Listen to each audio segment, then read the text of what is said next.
to the place in the middle of the sun. And we'll sing this song, sing it one by one. Hey guys, thanks so much for tuning in to today's show. I got a really special show for you today where I welcome Colin O'Brady.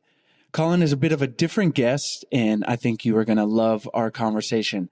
He is a 10-time world record-breaking explorer, speaker, entrepreneur, and expert on mindset. You're going to love or be amazed by some of his accomplishments. He is the world's first to solo, unsupported, and fully human-powered himself across Antarctica. He has speed records for the Explorers Grand Slam and the 7 Summits, and the first human-powered ocean row across Drake Passage. And his newest book is The 12-Hour Walk. Invest one day, conquer your mind, and unlock your best life. And today, Colin and I talk about how all of his accomplishments are influenced by his marriage and his relationship, and how his marriage impacts what he does and how he moves through his life through the lens of relationship. And there are a lot of correlations between what he's doing and relationships. And I think you'll be pleasantly surprised by this bit of a different approach to thinking about your relationship and how to improve it. And Colin has a really exciting challenge that he is trying to get lots of people to do. Lots of people are already doing it. I'm going to do it. And that's a 12-hour walk. I know you might be like, no way when you first hear that, but I think you are going to be inspired to do your own 12-hour walk when you hear Colin talk about it, the reasons behind it, and really how it can improve your relationship and improve your life. And I think it is bound to. I can almost guarantee that if you sign up to do this, and you really don't need to sign up in order to do it, you can walk out your door right now. Maybe you're already walking. Just continue for another 11 or so hours, but it will improve your life. So as always, thank you so much for tuning in. Enjoy today's show and get out there for that 12-hour walk.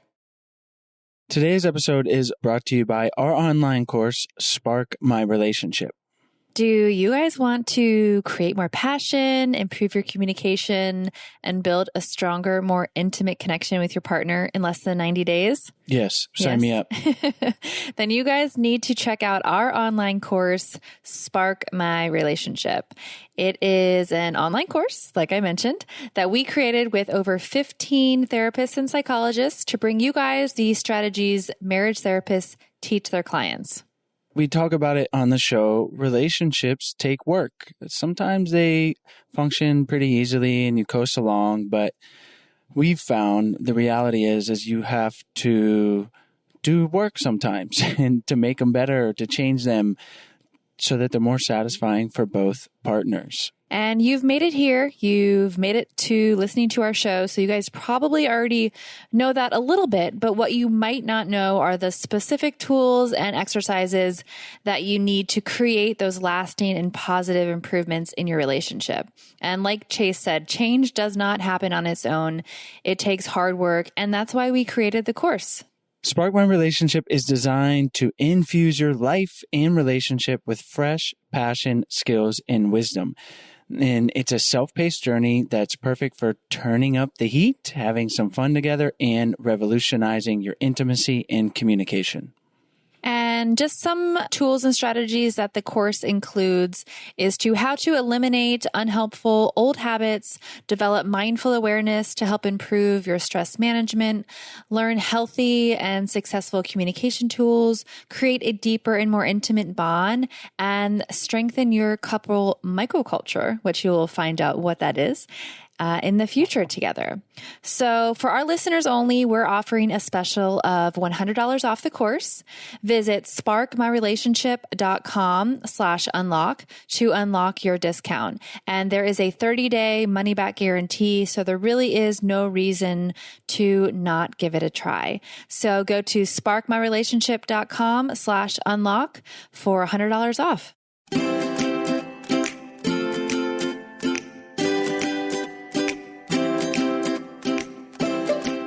Hey, Colin, thanks so much for joining me on the show today. Thanks for having me. It's great to be here with you. So in the pre-show, we were talking and you're different guests for the show. And that's particularly why I was excited to have you on. I've shared with our listeners all of the amazing things that you've accomplished. And I thought it'd be super interesting to talk to you about those things, but through the lens of more personally, how your marriage has influenced or informed you throughout everything that you're doing. So maybe we could start by having you share with our listeners just like an overview of how you look at your marriage in your life, and then we'll talk about it in relation to the things that you've accomplished. Yeah, 100%. No, it's the core part of my life. It's I guess with accolades or accomplishments, everyone have world records, things that I've done, it has my name next to them, but it has 100% been a function of myself and my wife, Jenna. And we've been fellow dreamers, co-conspirators, business partners, lovers, all of the things, and been blessed to really been in each other's lives for a long time. We've been together 15 years. So I'm 37. So we met when we were quite young. We met on a small island in Fiji, of all places. I was bumming around the world after college. Didn't have a bunch of money, but I painted houses and saved up for a one-way plane ticket. And the travel agent said, well, you're trying to get to New Zealand. I was trying to go on the cheapest ticket possible from the US. And they said, this ticket actually has a free layover in Fiji. And I was like, all right, sure. And so I stop on a free layover in Fiji and check into this like really cheap little spot on a small island out there. And my wife, Jenna, she's American, but she was studying abroad at the University of Sydney in Australia in college. And she had taken a trip with girlfriends for like the college spring break trip.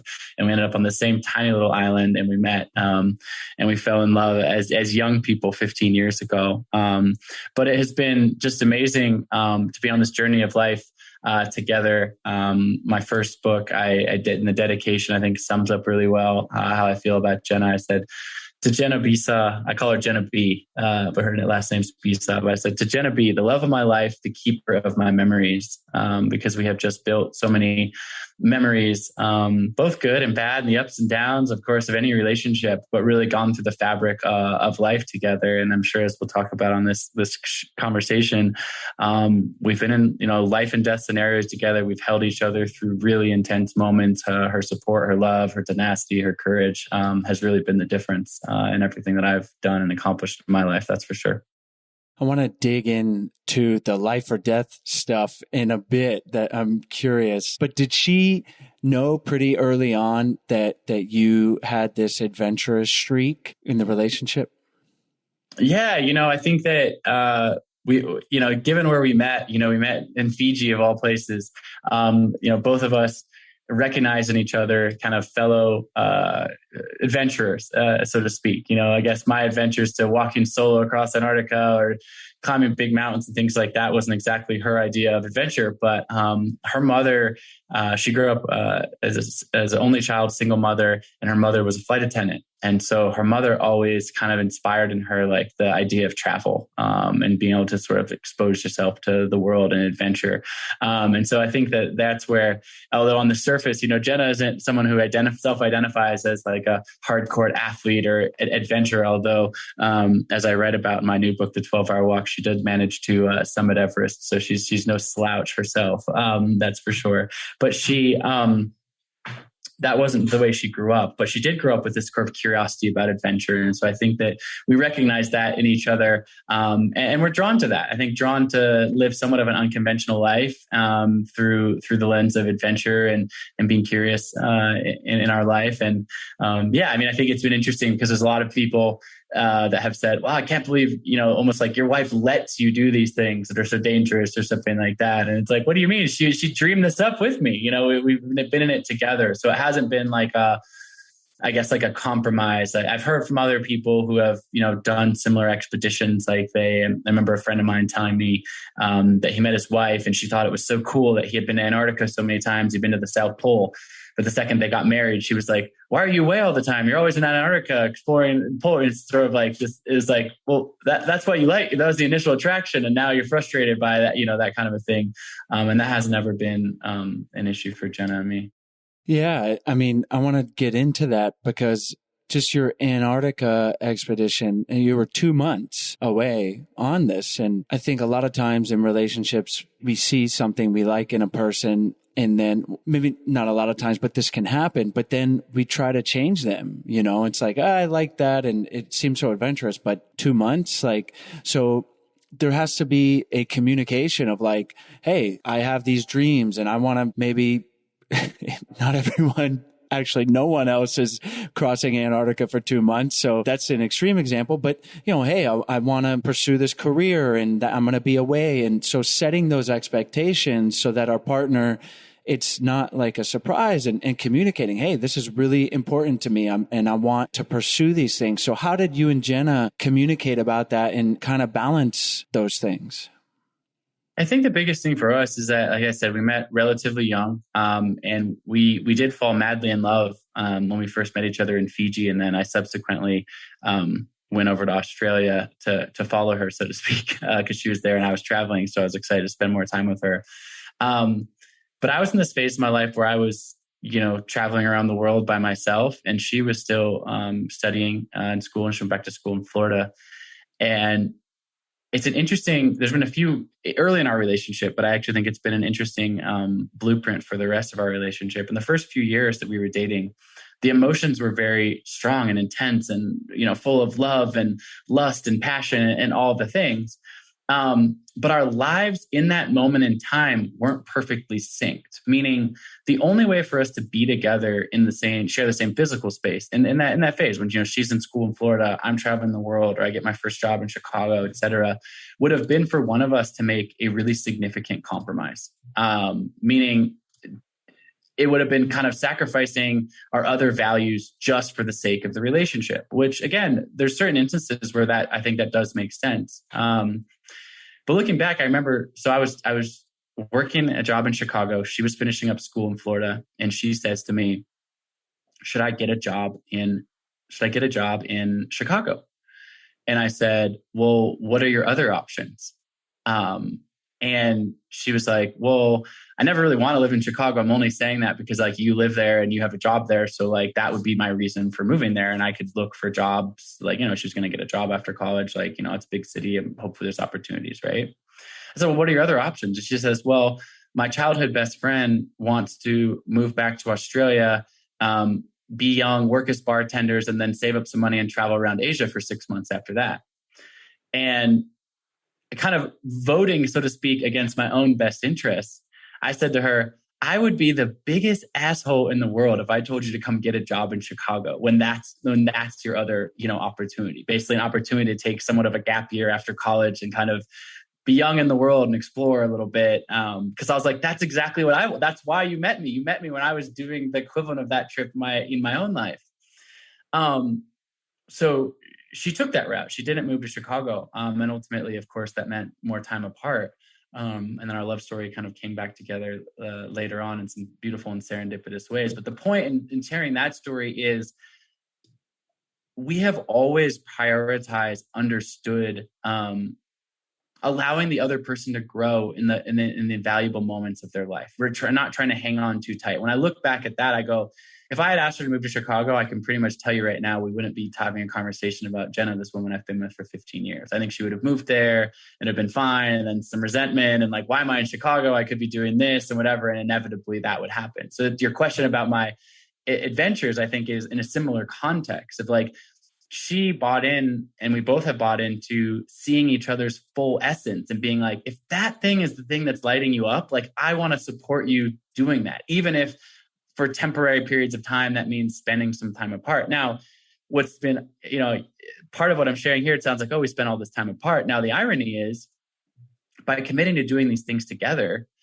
and building this life together and working together on this, Jenna and I now have, traveled to 50 some countries together. We work together. We spend so much time together. And I actually think, funny enough, we spent way more time together in physical space than most other partners do, even the ones that live in the same city or in the same house as one another all the time, because in the middle of our days, throughout our days, we're together, we're spending time. So I think a big key has been when you see each other's passion, whatever that is, no judgment of what that is, right? It's not like, oh, I wish you were more passionate about X, Y, or Z. It's like, if you see that person sitting across from you that you love light up about something, being like, great, let me support and do that, even if that means we're going to spend a little bit less time or it's going to divert your attention away from this. So yeah, that's worked for us anyways. Well, it's the cliche, if you love something, set it free. There's a reason for that cliche because it's true. If you try to rope her into Chicago because you want that security of having her there, and that's an understandable feeling if someone's feeling that. It's like, I don't want to lose this person, but that's out of fear, instead of out of love of like, I love you and I would love for you to experience that. And yeah, I'll be sad that we're apart, but if we want this to work, we'll then come back together. And I think that's its core. It's been prioritizing. I'm certainly not the only one that has this belief, but I definitely strongly believe that when my partner is at their best, when they're the most lit up, when they're the most happy, they're the best version of themselves, and therefore are the best partner, the best lover, the best friend, etc. And not having a jealousy around what that is, meaning, Jenna and I our lives are so intertwined, and I couldn't imagine life without her. But I also recognize that I can't be every single thing for her, right? Like I can't be all of her happiness and all of her support and all of her this, which means the second you kind of take that pressure off, it's not the easy way out, right? Like so it sounds like, oh, well, fine. Or you just like saying like, oh, I can't be everything, but it's actually saying like, I can't be everything. Meaning like, I know you're going to have to find fulfillment and depth and love and other things outside of this relationship. And I think that that's really important to acknowledge, because that allows you to really show up as your best selves for one another. Exactly. Beautifully said. And you alluded to it earlier when someone be like, I can't believe your partner lets you do that. It's like, are you not allowed to, go and play golf? I always think of golf. I don't play golf, but that's like the cliche thing in the States is like the guy, it's a popular hobby. He's got to ask for permission to go play golf or sneak away. And it's like, that's such a bad place to be in, that we should be embracing.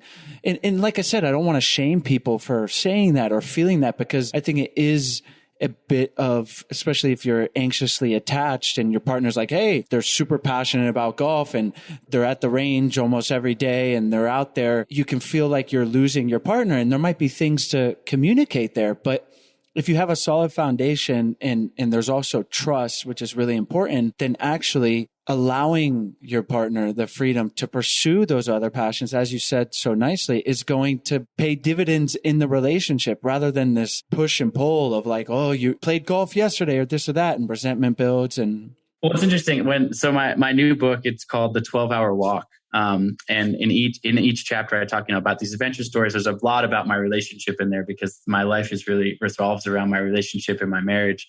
And each component of the book, each short chapter breaks down one of the most common limiting beliefs I think we all have that stand in the way of us living our best and most fulfilled lives. And they're common limiting beliefs, right? I don't have enough money. I don't have enough time. What if I fail? What if people criticize me? Etc. But what you said in the chapter that I read about time resonates with something you just said, which is, at its core, this book is a call to action. And the call to action asks people to take a 12-hour walk, meaning take one day, turn off your phone, put your phone in airplane mode, put it in your pocket, walk out your front door, and walk in silence and stillness by yourself in solitude.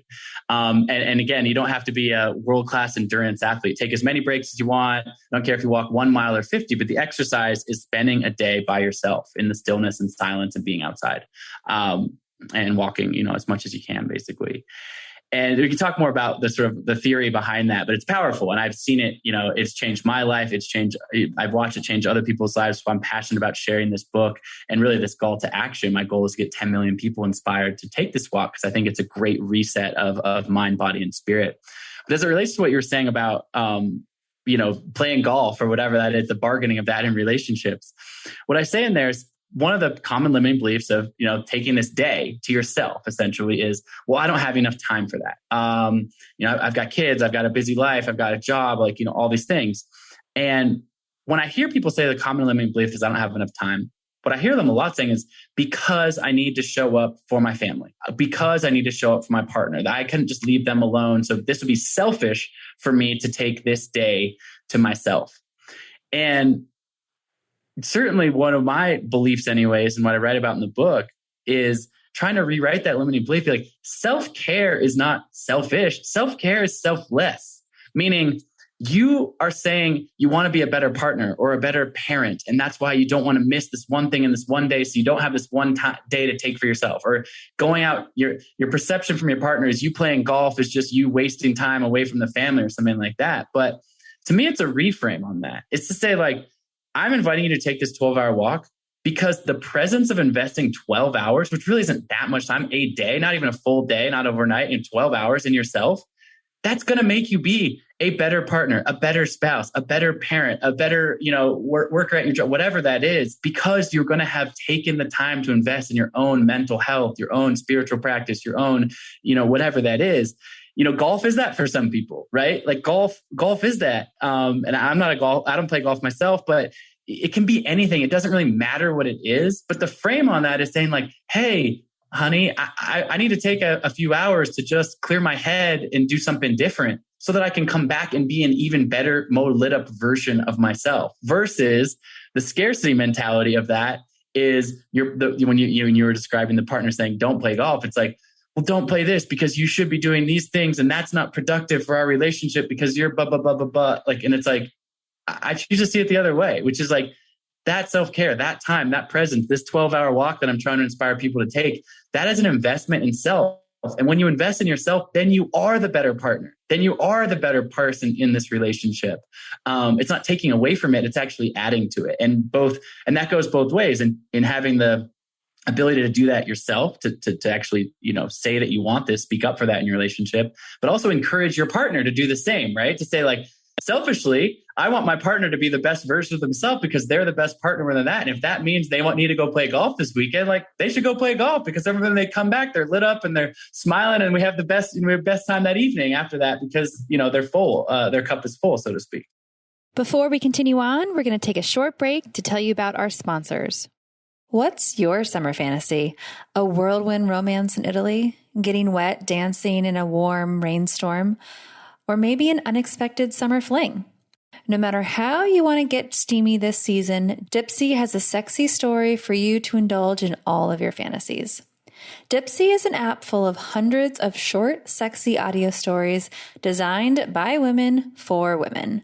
They bring scenarios to life with immersive soundscapes and characters, no matter what you're into or what turns you on. Find stories about that intriguing coworker with a British accent or hooking up with your hot yoga instructor. They even have stories designed specifically for your zodiac sign. New content is released every week, so in between listening to your favorite stories again and again, you can always find something new to explore. Dipsea also has sleep stories, wellness sessions, and now they also offer written stories. It's your go-to place to spice up your me time, explore your fantasies, or heat up things with your partner. For listeners of the show, Dipsea is offering an extended 30-day free trial when you go to dipseastories.com/ido. That's 30 days of full access for free when you go to Dipsea, DIPSEA, stories.com/ido. Dipseastories.com/ido. Now a word from our sponsor, BetterHelp. If you're like me, my morning coffee routine affects how I experience my entire day. The routine is both grounding and energizing, and after I drink my coffee, I feel clearer and ready to take on my day. So let's take that analogy a little further.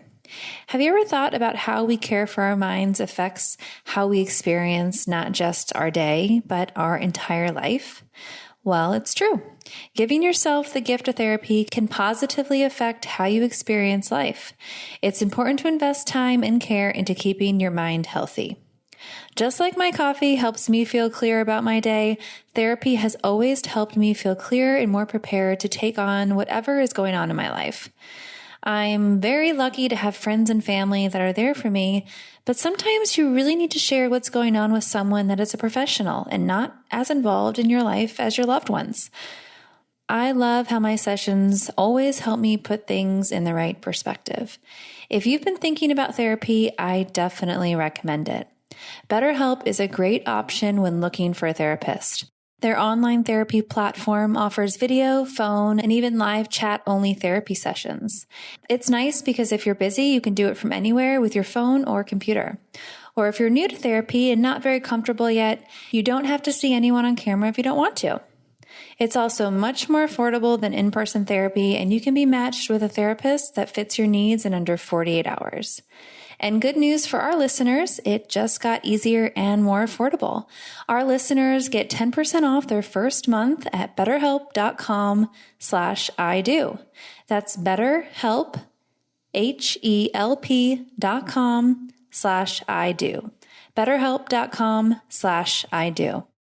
Have you heard of AG1? Well, I wanted to know what all the hype was about, and now it's become a staple for my day-to-day life, and I'm pretty sure it might become one for you too. It checks so many boxes for me. It's simple and takes no time, helps with energy, gut health, and your immune system. And it tastes pretty good. AG1 is a small micro habit with big benefits. It's the one thing you can do every single day to take great care of yourself. So what is this stuff? With one delicious scoop of AG1, you're absorbing 75 high-quality vitamins, minerals, whole food sourced ingredients, probiotics, and adaptogens to help start your day off right. This special blend of ingredients supports your gut health, your nervous system, your immune system, your energy, recovery, focus, and aging. One of the reasons I incorporated it into my life is because it supports mental clarity and alertness.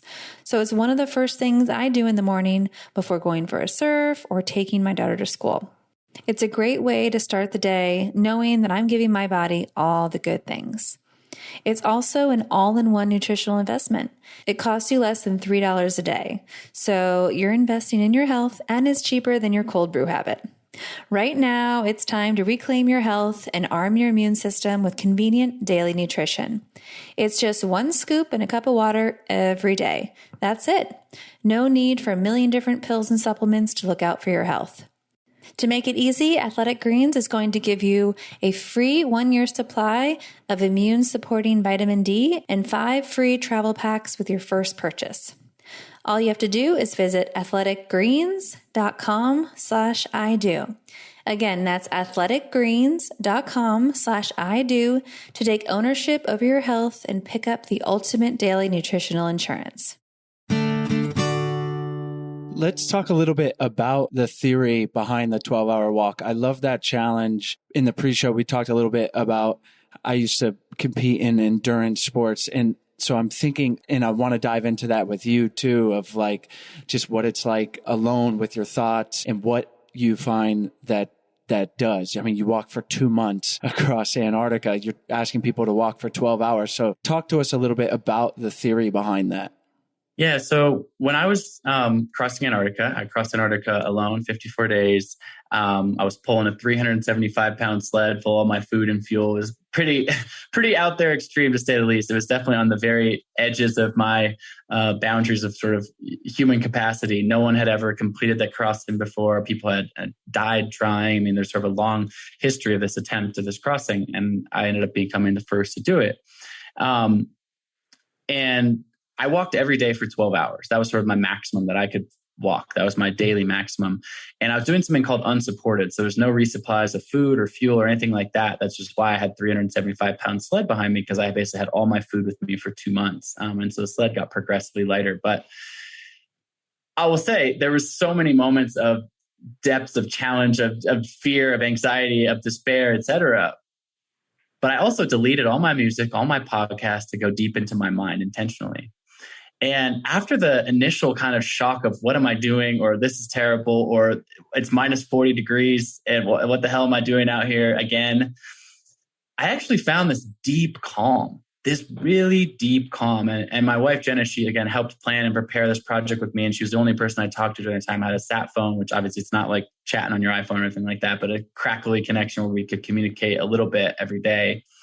And on the last, week or so, I'm running out of food. I'm near towards the end. And I start just getting this deep resonance of what I call infinite love.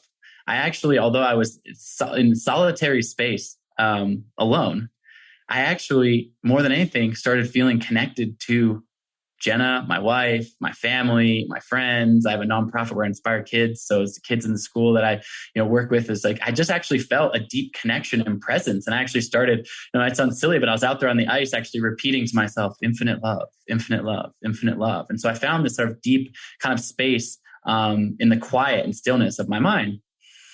And when I finished this crossing, there was all sorts of accolades and press and media and external praise and all this kind of stuff. And, I'm proud and honored by all of that. But the thing that really impacted me the most was this feeling of just calm, fulfillment, depth, peace. And I thought that it was something I could kind of take with me. Like, I'm going to have this forever. I'm always going to be able to tap into that. And in some respects, that's true.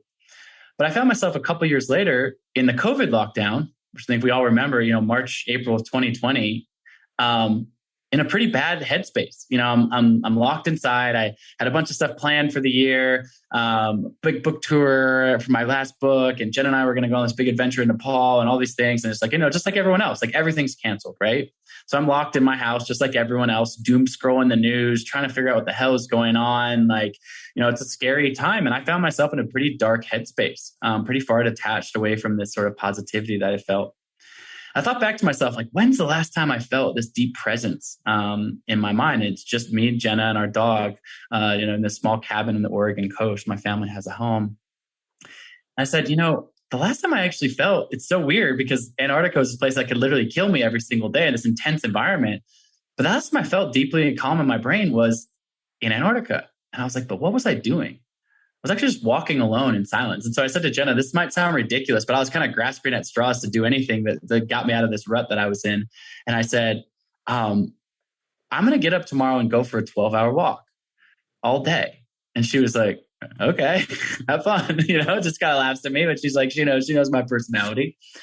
So I walk out on the Oregon coast, walk out my front door. About 20 minutes in, my phone buzzes in my pocket, and I instinctively pull it out of my pocket to see who's texting me or whatever. And then I stop myself short. I'm like, what am I doing? Like, I've been staring at my social media. I've been responding to my texts. I've been Zoom calling my family during COVID. I doom scrolling the news, whatever. Like, I was like, I don't need this phone on this walk. So I keep my phone with me, but I put it in airplane mode. And so for the next 12 hours, no music, no podcast, no external inputs. I just walk. And as I walk, this kind of depression, this anxiety, this intensity of the COVID moment starts to kind of slowly dissipate. And I kind of find with my steps, each step, this synchronicity and this inner calm, again, that I hadn't found in such a long time. So I get back home after 12 hours.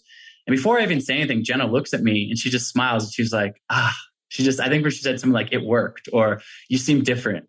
And she could tell that this calm had been restored. So I thought to myself, well, is this something that I was able to tap into only because of what I've done in Antarctica, or because I'm this athlete that pushes his body and all this kind of stuff? But there was all these other friends of mine during this COVID lockdown who I talked to, and I said, this might sound crazy, but like, I did this thing and it like really was just a life-changing thing for me with my mind, my mental health, my mindset. So I encouraged Jenna to do it. She did it. I encouraged my family members. So my mom did it, friends did it, etc. And every single person came back with just an improved headspace, an improved mindset, an inner strength, an inner calm, an inner peace. Not to say that it was easy for people. In fact, it was difficult. Just like Antarctica was difficult for me, there was tough moments. But fighting through the challenge, through that difficulty, found that inner peace and this inner calm. And so what I've come to advocate when I'm so excited about this book, the book is really about breaking down limiting beliefs and conjuring something I call a possible mindset. So an empowered way of thinking that unlocks a life of limitless possibilities. But not through just reading a book about it or listening to a podcast. I love books. I love podcasts. You don't get me wrong. But also then taking what you learned in that and having an experience that can deeply imprint, an individual and unique experience. And so that's the 12-hour walk. And it has is changing lives. It's having deep impact. And like I said, it is really meant to meet you wherever you're at. Like, I don't care if you walk for 1 mile or 50 miles, take as many breaks as you want. My 77-year-old mother-in-law has done the 12-hour walk. Her 12-hour walk looked like her walking 1 block around her neighborhood, then sitting on her front porch in stillness and quiet for an hour, then walking another time around her block. Like, it really meets you whatever. It's an exercise of the mind. But by taking 1 day away from social media, 1 day away from your phone, 1 day from those external inputs, and actually listening to your inner thoughts, there's so much you can work out. And bringing this full circle to relationships, I definitely fundamentally believe relationships, of all kinds, but certainly primary relationships like a spouse or a partner, is, I think, perhaps the most important thing that we all can have. Maybe deciding who that person is or finding that person might be the single most important thing that dictates happiness and fulfillment over time. And I have this thought, I've had people reflect on through their 12-hour walk, that in the context of a relationship, now people are thinking all sorts of things. Not everyone's in this mindset, but some are thinking about relationships because it's so important. And I've had people make some pretty big decisions about relationships or revelations about relationships through this walk. It gives you a moment to reflect and be like, this is my person. Like, this is my person, and I'm not showing up for this person this way. And so, coming back and wanting to make that change. Or conversely, I've had people go, I've been in this relationship for 3 years, and I've been asking myself, is this a person I'm supposed to marry? Because it just seems like the next obvious step. But if I'm honest, it's fine. I think of life as a scale of 1 to 10, 10 being the highest highs and 1 being the lowest lows. And they're just kind of stuck in this 4 to 6 range of comfortable complacency of just kind of like, yeah, it's fine. It's fine. And the 12-hour walk gives the presence of mind to tap in and be like, tap into your intuition, tap into your inner knowing and go, you know what? I love this person. I don't wish them ill will, but maybe this isn't my forever person. And I need to actually have the courage to rip this Band-Aid off and to have this thing. And I know I'm on a long ramble here, but we in our busy lives, and I'm not vilifying technology. I'm not saying now become a monk. This is a way to integrate back into a normal life where you use your phone, where you're on your social media, where you're texting your friends, where you're on your computer, when you're listening to podcasts. But it's worthwhile to take a day to check in. This stillness and silence, there is so much power in you that you already have inside of you. You don't need anything else. There's nothing else you need. You just need yourself and the commitment to taking this 12 hours. And so it can be really revelatory in a lot of ways. I love it. You got me excited to embark. As you were talking, I'm like, yeah, I got to do this. And I'm picturing how I'm going to walk up the coast here. Amazing. Yeah, there's a lot of clarity you mentioned, or tapping into your intuition of taking that pause. And obviously, we're a relationship advice podcast. We talk about the psychology, attachment theory, all these things that are important to understand, but always like simple solutions. And obviously, this isn't necessarily going to give you a solution, but it's a beautiful thing to create some space in your life, to create those 12 hours, to exercise and move in a sense that our body is moving, and that frees up the space for our mind to process these things. And even I'm thinking to past therapists, and I loved this advice. If you're in a argument with a partner, one of the best things you could do is to step away and take time, because our cortisol is jacked up and we're not thinking rationally. And then we say things we don't mean, where we can be hurtful to our partner, and just taking a pause and stepping away. But even better, going for a walk. There's something about movement as well, and being alone with our thoughts. And then that could be for 10 minutes and then come back, and you're probably going to have a much more productive conversation. It's a reset. So what you're advocating for, and it's based on experience and you're getting great feedback, I really love, because it's like you don't need to be in an argument to go and do it, but it's like a reset, and it's creating that space that we do need because of modern life. It's busy, and jobs, and like you said, technology, and it's altering how we show up as a human in the world. It's not really natural. We evolved to walk. You could tie in, I'm sure you've read, or maybe you incorporate it in your book, but like hunter-gatherers or tribal societies, like we did a lot of walking, and we don't do that. You and I are here sitting, obviously we're having this conversation. It's great, but a lot of people are doing that for 12 hours a day in front of their computer, banging out emails. So I love it. Definitely inspiring. I love it. Yeah. Well, the 12-hour walk, the book's out August 2nd. The premise, like I said, the book is full of advice. I think that's valuable, taken from my own experience, et cetera, how to get over limiting beliefs. And you can do the 12-hour walk itself any day. On my website, register is completely free. This is meant to meet you where you're at, pair of shoes and pick a day and that's it. Off you go. But I am, for people that are kind of looking for a day to put it on their calendar, I'm galvanizing mass participation on September 10th. So I'll be walking that day. A lot of people have already signed up to walk that day. So if that is an extra little bit of accountability, it's still alone, it's still solo, it's still from your front door, but just that knowledge of tribe, of community, of accountability to say, okay, I'm doing it. I'm putting it on my calendar. It's funny how just that little piece of inertia can create, can stop you. Like, oh, well, when am I going to do it? So it's like September 10th. If you're struggling that, and then one thing I'll share too that I think is interesting with this, and I think it does equate to relationships as well. But the 12-hour walk, it's an invitation to take this journey a single day. But that journey starts right now. And what I mean by that, the exercise, the growth that can come from it, that conjuring of that mindset comes right in this moment when you're listening to this podcast. And I love what you did, Chase. You're like, well, where am I going to walk? I'm going to do this. Like the idea, you're listening to this right now. You're listening to us have a conversation about this. It's probably the first time you're hearing about this. And your brain is doing one of two things. There's one person that's like, oh my God, I'm doing that 100%. I'm doing it tomorrow. I'm signed up. Okay, great. You're off you go. Right. Awesome. And then there's the opposite. Someone's like, that's the stupidest, worst idea I've ever heard. I'm definitely never doing that, whatever. But most people are somewhere in between that, where they're going like, that's interesting. Should I do that? Is that a value? Whatever. And then this happens to me. This happens to every human. We have this sort of reasoning, this logic that goes in our brain that starts going like, well, here's why I wouldn't do that. I don't have the time. I think I just get tired. I don't like being uncomfortable. I don't like being on my comfort zone. Oh, this isn't for me, right? What's interesting is the book itself is about limiting beliefs. The walk itself is about overcoming limiting beliefs.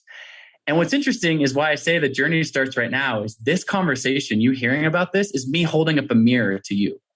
The limiting beliefs that you might be applying to the 12-hour walk right now as to why you should or shouldn't do this, interestingly enough, are most likely the same limiting beliefs that are coming up time and time and time again in your relationship, in your job, in your passions, in your creativity, etc. The point being is the 12-hour walk itself, the experience of the 12 hours is deep and profound.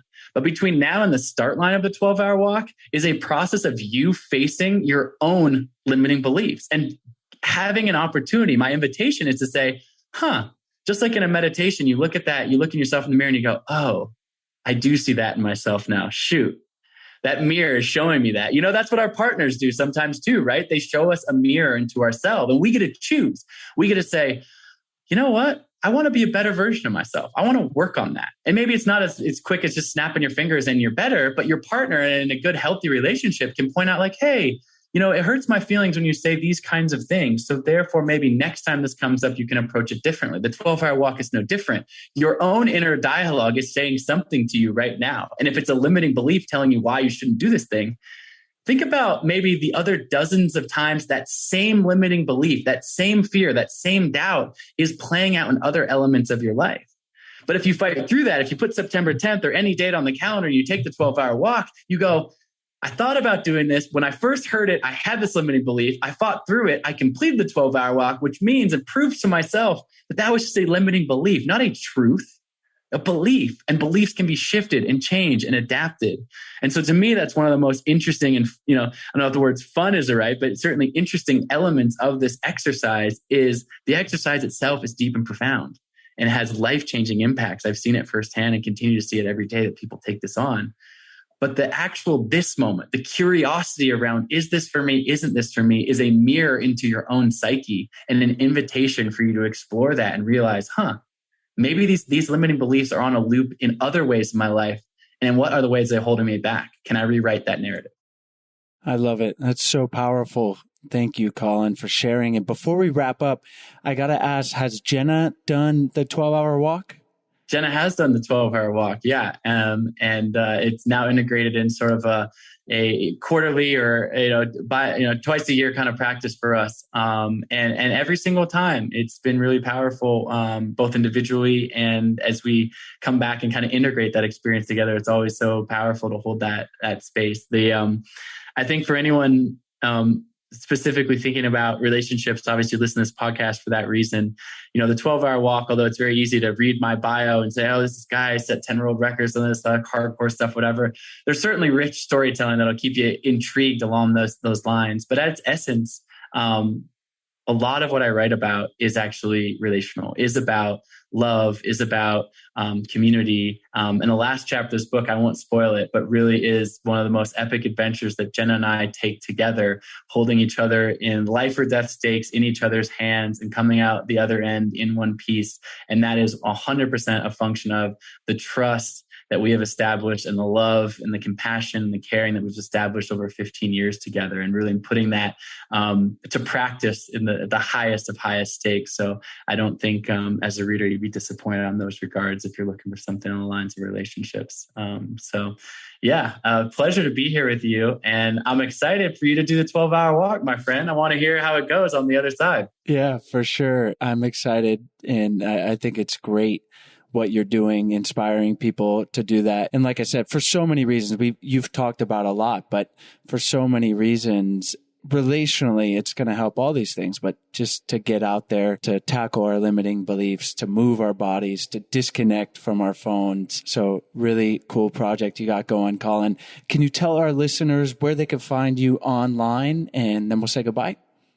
Yeah, I'm pretty active on Instagram. So at Colin O'Brady, that's my most active Instagram or social media account. The new book is called The 12-Hour Walk. And there's a whole website and actually an app that helps support that, meaning the app basically puts your phone in airplane mode, but allows you to still use Google Maps so you don't get lost.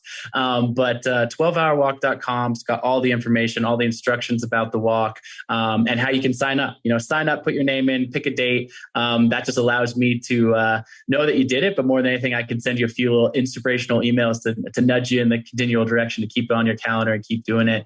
And then more than anything, after you do the walk, share with me, tag me. I want to hear your stories. I want to share your stories because to me, this is, I guess, for lack of a better word, I'm leading the charge on this cause and this inspiration. But at its core, when I think about this global movement, I think this is for everyone. And sharing other people's stories and other people's experiences with the 12-hour walk has already been so fun. So I look forward to hearing your story on the other side of this 12-hour walk and the shifts and changes and how it unlocks your best life.